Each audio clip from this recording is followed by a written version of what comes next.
네, 여러분 안녕하십니까? 여러분들 오늘은요, 우리 2017년도 2회차 한번 진행해 보도록 하겠습니다. 봅시다. 자, 21번 별표 크게 쳐야겠네요. 자, 우리 성격 유형 자주 나오죠. 자, 그중에서 A 유형, 제가 지난번에도 한번 이야기를 했지만 A 유형과 B 유형은 A 유형, 그 다음에 B 유형 이 둘 다 우리가 심장 질환을 연구하는 과정에서 나왔다라고 했죠. 그렇죠? A는 보통 어떻습니까? 굉장히 긴박하고 그리고 가만히 있지 못하고 무언가를 해야 되고 그런 스타일이고요. B 유형은 좀 성격이 느긋하고 천천히 뭘 해도 되고 이런 스타일 아닙니까? 그래서 사실 심장 질환이 이쪽이 좀 더 많이 나타났다라고 했던 거. 자, 21번 별표 하나 치고 A 유형의 행동 특징에 관한 설명으로 틀린 것을 물었습니다. 1번, 근무 시간을 철저하게 지키고 항상 긴박감을 느낀다. 딱 A스럽네요. 그렇죠? 자, 2번에 평소 활동이 공격적이고 적대적이며 참을성이 없다. 그렇네요. 3번에 시간에 대한 걱정이 덜하고 여유를 느낀다. 누굽니까? B 유형. 정답 3번. 4번 사내의 활동이 경쟁적이며 승부에 집착한다. 그렇겠죠? 정답 3번입니다. 별표 크게 하나 치고 22번 역시 별표 크게 하나 치겠습니다. 자, 22번입니다. 다음 사례에 해당하는 직무 분석 방법은 무엇입니까? 라고 했습니다. 러시아에 파견된 주재원들에게 자신들이 현지에서 업무 처리를 하던 중, 자, 지금부터 줄을 끌게요. 자신이 현지에서 업무 처리를 하던 중 생긴 인상 깊은 일들을 적는 겁니다. 여러분 이게 뭡니까? 그렇죠. 말 그대로 어떤 굉장히 크리티컬한 어떤 그런 이벤트, 사건들을 기록을 하는 거. 그게 뭡니까? 그렇죠. 우리가 기본 이론에서 배웠던 걸로 치면 중요 사건 기록법이죠.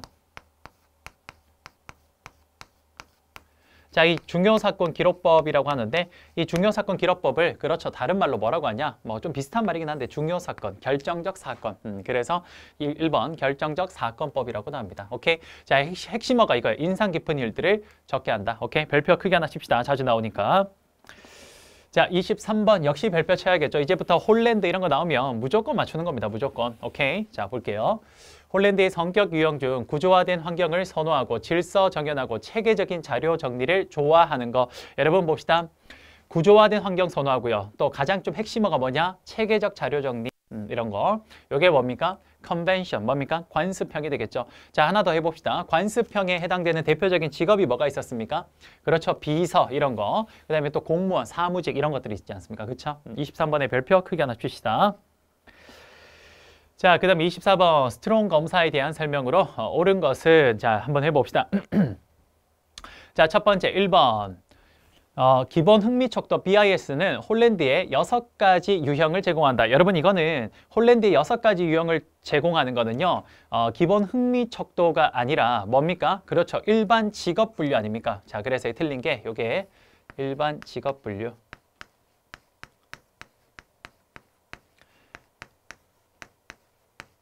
일반 직업 분류 뭐라고 합니까? GOT, G-O-T 이렇게 그렇죠? 그러니까 이런 거예요. 스트롱의 흥미 검사에서는요. 어떻게 합니까? 첫 번째 일반 직업 분류를 통해서 총 6가지 유형을 제공하고요. 그 다음 거기에서 뭡니까? 그렇죠. 거기에서 바로 세부적으로 하는 게 거기에서 한 단계 더 들어가서 세부적으로 유형을 분류하는 게 그게 뭡니까? 그게 기본 흥미척도 BIS 아닙니까?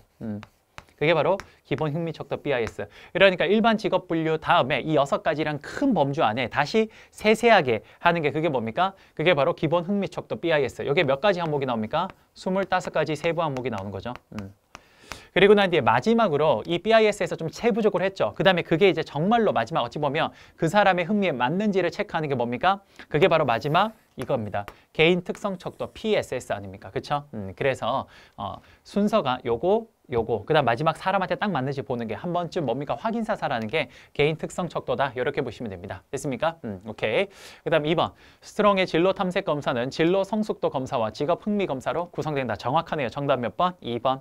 3번. 업무, 학습, 리더십, 모험심을 알아보는 기본 흥미 척도가 포함되어 있다. 여러분 이거는 지금 기본 흥미 척도가 아니라 업무, 학습, 리더십, 모험심은 전부 다 뭡니까? 기본 흥미 척도가 아니라 개인 특성 척도, PSS가 아닙니까? 틀렸네요. 4번의 개인 특성 척도는 일반 직업 분류의 하위 척도. 제가 방금 뭐라 그랬죠? 일반 직업 분류 척도에서 세부적으로 들어오는 하위 척도가 BIS 뭐라고? 기본 흥미 척도. 그러니까 이게 틀렸네요. 그렇죠? 여기가 기본 흥미 척도라고 바뀌어야겠네요. 정답 몇 번입니까? 2번 되겠습니다. 별표 하나 치죠. 자, 그 다음에 25번 들어가 보겠습니다. 자, 규준검사 한번 볼게요. 자, 한번 봅시다. 우리가 심리검사에 관한 설명으로 틀린 것을 물었는데, 자, 한번 정리 한번 해봅시다. 우리가 검사는요, 이렇게 정리를 할 수 있는데 한번 잠깐만 정리 한번 해봅시다. 첫 번째, 규준 참조. 첫 번째, 규준 참조 검사. 오케이. 그 다음 두 번째 뭡니까? 준거 참조 검사.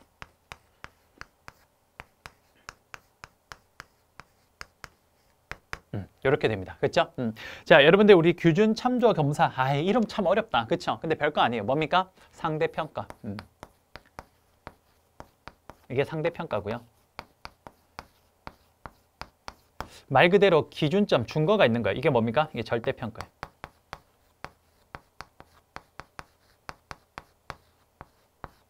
이거 말합니다. 그쵸? 그래요. 그래서 여러분들 잠깐만 얘기해 볼게요. 규준 참조 검사는 일반적으로 상대평가고요. 우리가 검사 유형을 분류를 할 때 그때 규준 참조 검사, 준거 참조 검사 이렇게도 분류할 수 있거든요. 규준 참조 검사는 상대평가를 말하고 준거 참조 검사는 절대평가를 의미합니다. 자, 이해되십니까? 그래서 하나 체크를 해볼 거는 일반적으로 우리가 심리 검사는 전부 다 뭡니까? 그렇죠. 나라는 사람과 다른 사람을 어떻게 하는 겁니까? 상대적으로 비교하는 거라서 주로 심리 검사는 규준 참조 검사에 해당이 됩니다. 됐습니까? 요거 묻는 문제예요. 요거 묻는 문제. 그럼 봅시다. 25번에 그거에 대한 설명으로 틀린 거. 심리검사. 1번. 대부분의 심리검사는 준거 참조 검사가 아니라 뭐라고요? 방금? 규준 참조 검사. 상대 검사라고요. 그래서 여기가 규준 참조 검사로 바꿔야 됩니다. 틀린 거는 정답 몇 번입니까? 틀린 거는 정답 1번 되겠습니다. 자, 이번에 측정 오차가 작을수록 당연히 신뢰도가 높죠. 이건 지난번에 1회차에도 한번 나왔던 거네요. 그렇죠? 자, 3번에 검사의 신뢰도가 높으려면 타당도도 높게 나타나지만 항상 그런 것은 아니다. 이거 하나 체크해놔야 되는데 3번은 보기 자체를 한번 체크할게요. 은근히 시험에 틀린 걸로 뭐라고 나오냐면 신뢰도와 타당도가 되게 관련이 있는 것처럼 말합니다. 근데 사실 이 두 개는 어찌 보면 정확히 표현하면 별개예요. 별개. 신뢰도는 일정하게 어떤 결과치가 일정하게 나오는 거고요. 타당도는 내가 측정하고자 하는 걸 정확히 때려야 되는 겁니다. 그래서 3번은 신뢰도와 타당도는 뭡니까? 그렇죠. 이게 연관이 크게 없다라고 생각하시는 게 편할 것 같아요. 오케이? 그 다음 4번에 검사가 측정하고자 하는 심리적 구성 개념을 정확하게 측정하는 게 뭡니까? 측정하고자 하는 걸 측정하는 게 방금 뭐라 그랬죠? 타당도. 그렇죠. 정답은 1번 되겠습니다. 됐습니까? 자, 됐고요. 26번 한번 보겠습니다. 자, 요거는 하나 별표 하나 치고 하나 기억해 놓으면 좋겠네요. 거의 똑같이 문제가 자주 나오니까 한번 보도록 할게요. 자, 하나 봅시다. 자기 효능감 뭡니까? 내가 무언가를 잘 할 수 있을 거라는 뭡니까? 일종의 자신감 같은 거 말하죠. 자기 효능감에 영향을 미치는 요인은 뭐가 있냐? 그거랑 가장 거리가 먼 것은.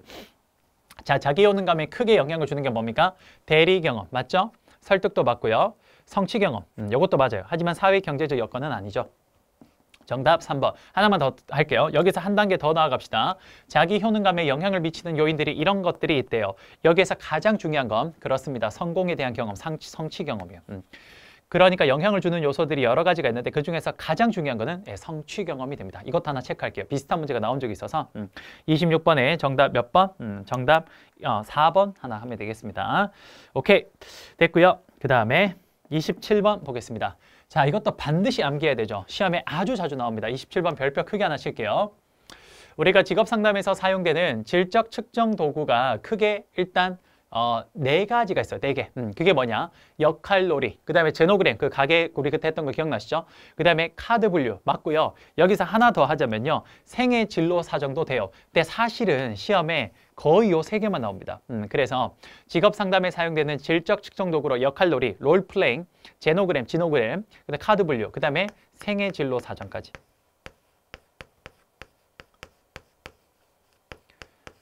자, 요거는 반드시 암기할게요. 요 문제가 똑같은 문제가 아주 자주 나오기 때문에 반드시 하나 암기하겠습니다. 27번 별표 크게 하나 치고. 그래서 정답은 몇 번? 4번.